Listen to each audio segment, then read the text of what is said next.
உலகின் பல பகுதிகளில் தங்களை இயேசு கிறிஸ்து அல்லது அவரது மறுபிறப்பு என கூறிய நபர்கள் தொடர்பான சம்பவங்கள் தொடர்ந்து கவனம் ஈர்த்து வருகின்றன. ரஷ்யாவில் ஜீசஸ் ஆஃப் சைபீரியா என அழைக்கப்பட்ட Sergey Torop church of the last testament அமைப்பை நிறுவி பின்னர் துஷ்பிரயோகம் மற்றும் மோசடி குற்றச்சாட்டுகளில் கைது செய்யப்பட்டார். தென்கொரியாவில் சன் மியூங் மூன் யூனிபிகேஷன் சர்ச்சின் நிறுவனராக இருந்து இயேசுவின் நிறைவேறாத பணியை தாம் தொடர்வதாக கூறினார். ஆஸ்திரேலியாவில் Alan John Miller Divine Truth இயக்கத்தின் மூலம் தன்னை இயேசுவின் மறுபிறப்பு என அறிவித்தார்.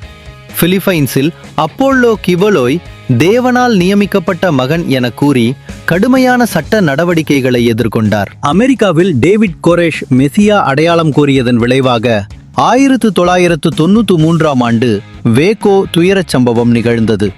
இதேபோல் யாவே பென் யாவே வன்முறை குற்றங்களில் தண்டனை பெற்றார். பிரேசிலில் இன்றி கிறிஸ்டோ தன்னை இயேசுவின் மறுபிறப்பு என தொடர்ந்து கூறி வருகிறார். சமூக மற்றும் மனநல நிபுணர்கள் இத்தகைய கூற்றுகள் பெரும்பாலும் மனநல கோளாறுகள் அல்லது கல்ட் செயல்பாடுகளுடன் தொடர்புடையவை என தெரிவிக்கின்றனர்.